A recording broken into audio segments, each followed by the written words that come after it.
talked a little bit about, taking care of the basketball, rebounding, keys to this series. When you watch that Houston team, what makes them such a great offensive rebounding team? So we don't always do personnel this way on video, but a lot of times before a game, we like to keep things very simple because sometimes you meet at 40 on the clock, you don't have a ton of time, you're not doing anything in the morning, so we group the players together, and we'll have like disruptive defenders, we'll have lasers, all that stuff, and then you have like your crafters, and it's like their entire rotation outside of a couple guys, and it's like startling when you see that on film. These are the crashers. All right, there's 8 of them, and it's they're relentless. They do it every time.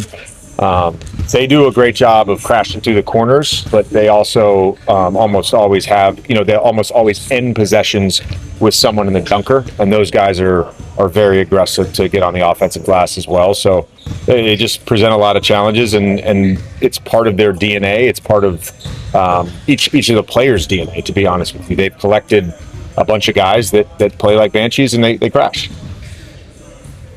What's sort of the problem-solving process for you and your coaching staff going into a playoff series this year? Like, who does what when you have all hands on deck? Like, what's the diagnosis process in terms of looking at Houston, looking at you guys? Like, can you kind of just take me through sort of how you guys figure out where your focuses should be and kind of how you try to address them? Well, each opponent, no matter who you play, is going to present problems that are hard to solve, particularly playoff opponents. That's just they're great teams. Houston's a great team. They're one of 6 teams that have ended the season in the top 10 in offense and defense. I think, for us, we did things a little differently this year with how we're organizing the coaching staff so that everybody is all hands on deck. We have a very specific group of people that are working on the offensive side with pre-series work that has to be done. Same thing on the defensive side, and then within the series, everybody has an assignment. So if you're in the defensive series, you may have an assignment on their ATOs and side out of bounds and set pieces. You may have an assignment on, problem sets that are giving us issues. So we're just trying to be hyper-focused right now. Part of that too is, making sure our guys are hyper-focused, and that's been sort of the word of the day the last couple of days is, elevating our focus, and we've had 2 fantastic practices. I think our guys they're locked in.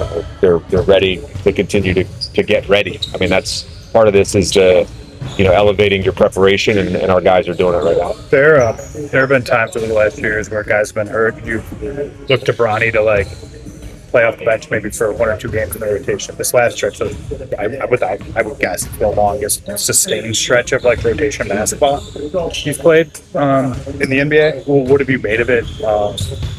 Where has he gotten better? And do you see someone who can help in the series? We're gonna have to have all hands on deck for the series. I mean, that's just when you're shorthanded. He's got to be ready. Nick will have to be ready. I think Bronny's improved a lot. I think we trust him.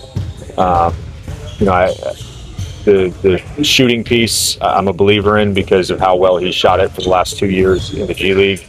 I know there was a stretch recently where he didn't shoot it well, and of course, he had a nice shooting against Utah.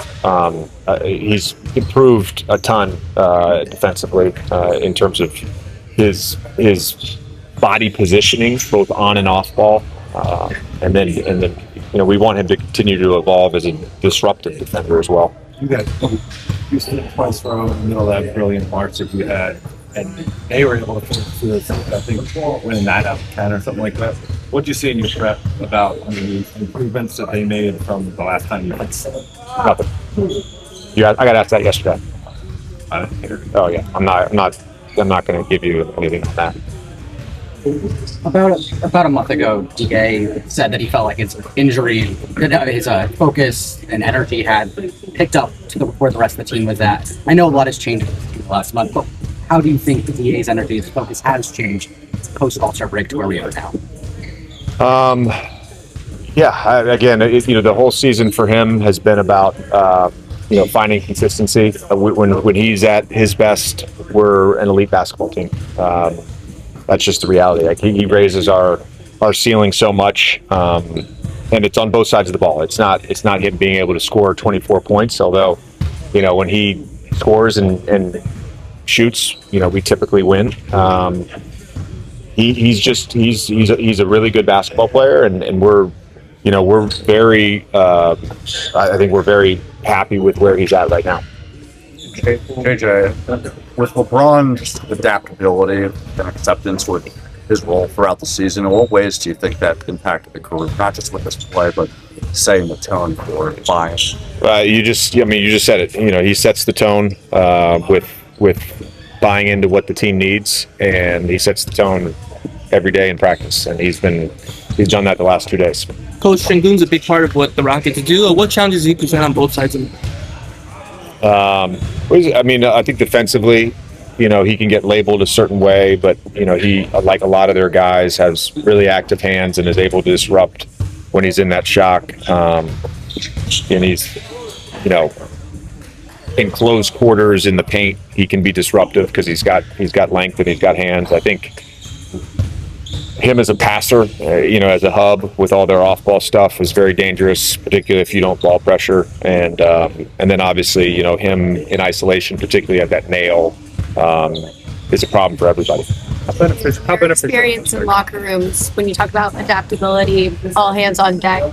Can that mindset have a collective, positive impact in the intensity with which you guys play? Yeah, it can and it should. And we all recognize what this season is. This is not the regular season. This is the playoffs, and the intensity and everything goes up. I think our guys we're doing the necessary things to prepare for what we're about to face on Saturday. You guys got the schedule last night, and there's 2 days off between games 1 and 2 and 2 and 3. Considering what you guys are going to ask LeBron to do, how valuable can that time be early in the series? And what was that your initial reaction when you saw it? Yeah, I think it's just 41, so yeah, any extra time off is good. You've acknowledged that teams around the league would want to play you guys in this series, given who you're missing. Is there any freedom to that for you guys, just knowing the expectations are lower for us, rightly or not? Does it provide any type of freedom in the way you play or approach things? Yeah, it does. Yeah, it does. I think